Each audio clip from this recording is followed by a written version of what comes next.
जन्म जड़ है और मेरा जन्म दिव्य है। तो इसलिए एक श्लोक भी दे दिया, जन्म कर्म चमे दिव्यम।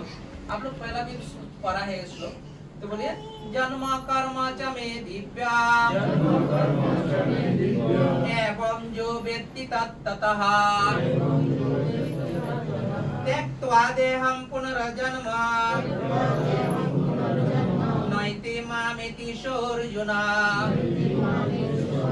जन्म कर्म च मे दिव्यम् एवं जो वेत्ति तत्ततः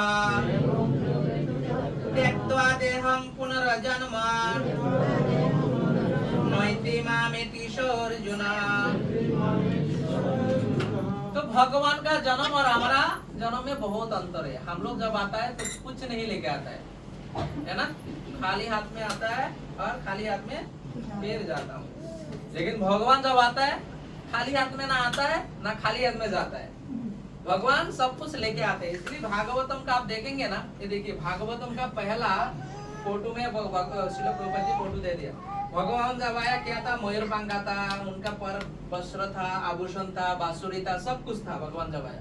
आप कुछ लेके आया तो फिर हमारा और भगवान का अंतर है कि नहीं है? हम लोग कुछ अगर लेके आता ना कोई दुनिया में तो फिर पूरा तो न्यूज़ फैल जाता पूरा वर्ल्ड में, ये कुछ लेके आया है ना। तो हमारा जन्म और भगवान का जन्म में बहुत अंतर। तो कोई फिर पूछता है भगवान आके क्या काम है उनका, क्यों आता है भगवान? तो फिर भगवान कहता है देखो मैं आके जो है ना तीन काम करने के लिए मैं आता हूँ। उसको रहने दो, बच्चे को रोने दो, आपका ध्यान नहीं भटकना चाहिए। बस बच्चे का काम वही है और आपका काम है ध्यान से सुनना, ठीक है ना। हाँ, उसका तरफ अगर बच्चों का तरफ आपका आंख जा रहा है, आपका मन जा रहा है, तो समझो आपका मन स्थिर नहीं है, ठीक है। तो भगवान कितने काम के लिए आता है? भगवान कहते हैं मैं आके तीन काम करता हूँ। पहला क्या काम करता हूँ मैं साधु का रक्षा करता हूँ। पहला काम परित्राणाय साधूनाम, मैं साधु का रक्षा करता हूँ। दूसरा काम क्या है, जो दुष्ट व्यक्ति है उसको हम विनाश कर देता हूँ, मार देता हूँ, विनाश करने के लिए दूसरा काम। तीसरा काम क्या है, धर्म का स्थापना करने के लिए, ठीक है। परित्राणाय साधूनाम विनाशाय च दुष्कृताम धर्म संस्थापनार्थाय संभवामि युगे युगे। भगवान ये तीन काम करने के लिए आता है। तो फिर हम लोगों के यहाँ क्या पता चला? पहला पता चला भगवान का जन्म, हमारा जन्म अलग है, साधारण नहीं है भगवान का जन्म।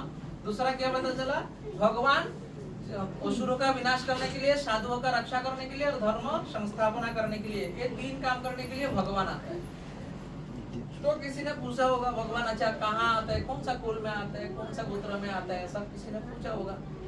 तो श्रीमद् भागवतम में 10वां स्कंद पहला अध्याय पहला श्लोक में भगवान बताते हैं भगवान कहाँ आता है।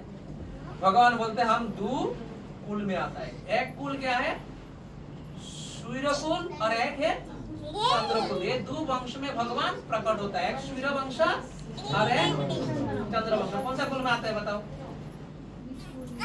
भगवान कौन सा कुल में आता है अभी बताए? एक सूर्य वंश में भगवान आता है और दूसरा चंद्र वंश में आता है। तो भगवान ये दो कुल को क्यों चुना, दूसरा कुल में क्यों नहीं आता है? तो इसमें दो बात है। एक बात क्या है, ये दो कुल जो है ना बहुत पवित्र कुल है। दूसरा क्या है, ये भगवान का जो आंख है ना, भगवान कहता है आप चुप चुप के पाप करता है ना तो हम चंद्र का रूप से आप दर्शन करता है। मेरा एक आंख कौन है? चंद्र है। दूसरा आंख कौन है? भगवान सूर्य है। आप दिन में किसी भी जगह पे छुप जाओ, हमसे छुप नहीं सकते कोई अगर बहाना करेगा तो। लेकिन वास्तव में सूर्य तो रात में भी है दिन में भी है, दिन में जैसा है रात में भी सूर्य है। लेकिन स्थान का हिसाब से भगवान क्या, सूर्य क्या होता है? प्रकट और अप्रकट होता है, उदय और अस्त होता है। लेकिन सूर्य का भी अस्त नहीं होता है ना। एक जगह में हम लोग नहीं देख रहे तो दूसरा जगह में भगवान उदित होगा। तो भगवान कहते हैं सूर्य चंद्र मेरा आंख है, इसलिए हम सूर्य और चंद्र वंश में आता हूँ। और ये सूर्य और चंद्र वंश में जो राजाओं का जन्म हुआ सब अद्भुत राजा है। और बहुत पवित्र। ठीक है, अभी राजाओं का कहानी से क्या होता है, बहुत जीवन का बहुत शिक्षा प्राप्त होता है, इसलिए भागवतम पढ़ना बहुत जरूरी है। तो आज इसमें बताएंगे। अभी इसमें भी दो कुल के बारे में बताए ना, एक सूर्य कुल और एक चंद्र कुल। लेकिन इसमें श्रीमद् भागवत जब आप पढ़ेंगे तो उसमें सूर्य का वर्णन बहुत, चंद्र कुल का बहुत जिक्र है, उसमें बहुत गुण कीर्तन है चंद्र कुल का। लेकिन सूर्य जो है ना, चंद्र से पहला प्रकट हुआ दुनिया में, सबसे पहला कौन आया? सूर्य देव आया ना, सूर्य पहला आया। लेकिन सूर्य आया पहला, भगवान राम भी कहाँ आया? सूर्य वंश में आया। लेकिन श्रीमद् भागवत आप पढ़ेंगे, चंद्र वंश का बहुत महिमा बताया। क्यों बताया, हम लोग उसमें प्रवेश करके अभी सुनेंगे। ठीक है, श्रीमद् भागवतम स्कंद